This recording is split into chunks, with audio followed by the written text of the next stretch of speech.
Good morning to you all. The topic that we would like to discuss today is human capital. As we all know, the word itself is a combination of two words. The first one is human and second one is capital. You might feel that both the terms are not related as such, but the term human capital relates both the words. Okay, capital, as we all know, is something is an amount of money being invested. And in the long run it gives us a return. If you invest in a share market and you get it returned, it is known as a capital. You purchase a machine for your institution or your industry, it is a capital. You invest your money somewhere, it is capital. So investing in human beings is nothing but human capital as such. So human beings can be turned into human capital only when they provide result or when they are productive in nature. So this is what I have meant in the human capital definition. The definition given by Gary Becker. It is the knowledge, skills and competencies and other attributes embodied in individuals or groups of individuals, acquired during their life and used to produce goods, services or ideas in market circumstances. So when money is being invested on human beings to provide them training, skill and education, what happens to them automatically is that they become embodied with knowledge, skills, competencies and all other qualities which I refer here as attributes. And what does these attributes or qualities help? They help them to produce goods, provide services or ideas which are used for the economy, right? So when the human beings are turned into productive elements, you can term them as human capital. So the way how they are converted into productive elements is by imparting knowledge, skill and other competencies. This can happen only through education in the basic level, and in additional cases you might they may be provided skill development, soft skill development and all such programs in which they attend and they automatically turn into embodied personalities. So I have given some other definitions. Human capital is a measure of the skills, education capacity and attributes of labor which influence their productive capacity and earning potential. I used another word, earning. So when you are productive you earn money, and when you are more productive you can earn more. Okay, individual human capital is the skills and abilities of individual workers. So I have classified into two human capital. The first one is at individual level, where each individual is taken into consideration. So someone listening to me have some other skills, another person listening to me have some other skills. So all these are at individual level, and the human capital of the economy is the total of both the persons. If two persons exist in the society A and B, the first person has so and so qualities, the second person has so and so qualities. This is individual human capital. And when I speak about the country where both the people, only two people are there, then what happens, it is aggregate of 1 and 2.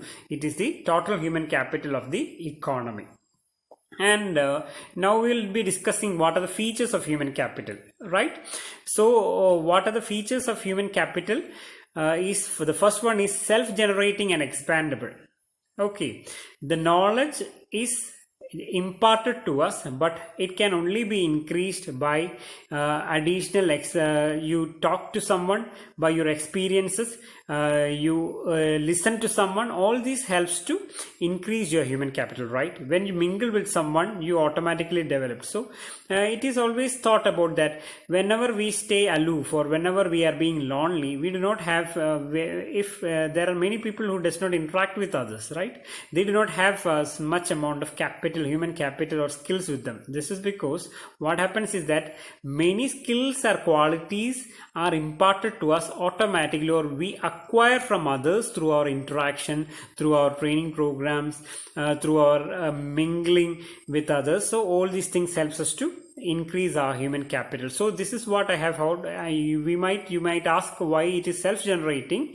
So teachers, it is rightly said that it is like bringing a water, right? A glass of water before you. Education is like that, bringing a glass of water in front of you.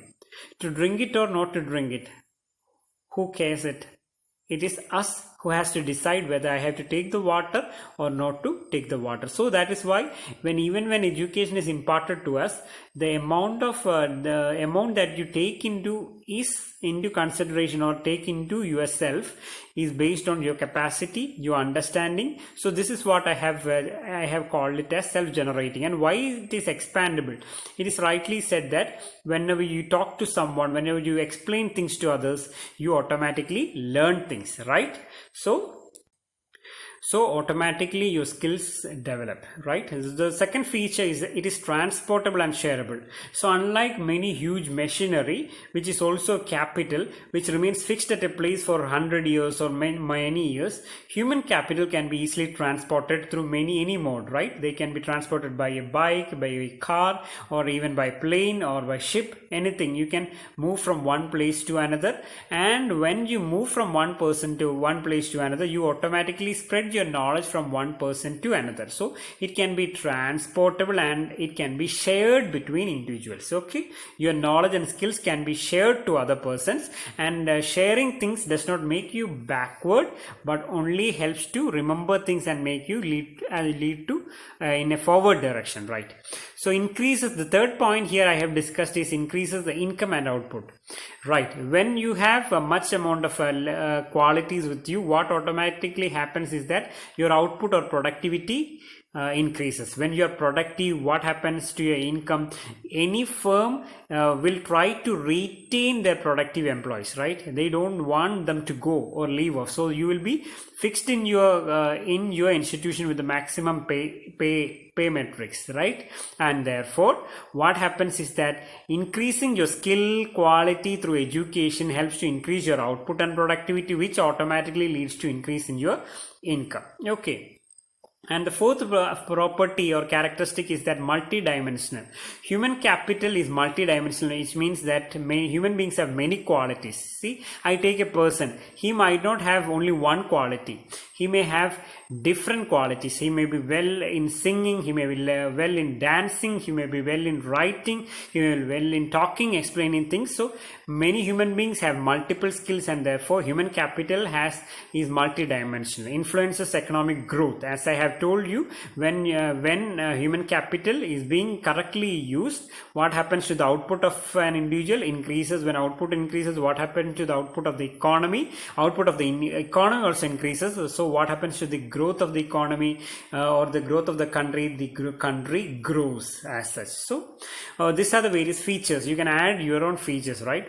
So factors that determine human capital. So what are the factors or elements that helps to shape a human capital or a human being as such? So what the main things I have depicted here is that is about the education levels, right?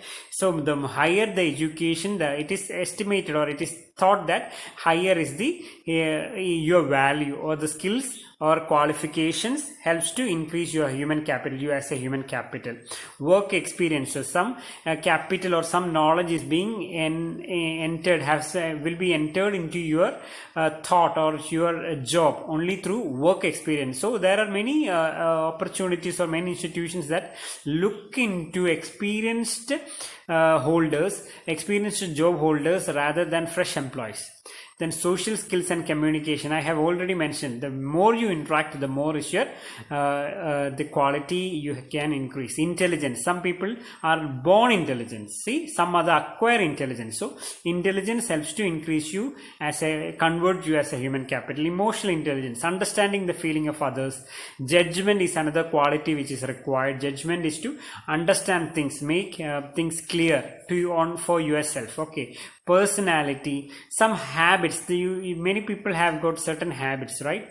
So these things, habits, the main peculiar feature of habits is that it is very difficult to change. So some habits, good habits helps to you might be a good listener, a good someone who talks well, or someone who have good writing skills. So all these habits helps you to get converted into human capital, or helps you to get converted into a productive element. There are many certain qualities or certain habits which personally keep you backward. If you are someone who quarrels every day, what happens? Wherever you go, you make complaints, you make questions, you fight with others, ultimately what happens, you will be thrown out of your job. Okay, so all these things as such will help you to get converted or into a human capital, or help you to be productive an element, or help you to be a human capital rather than a human being. Thank you.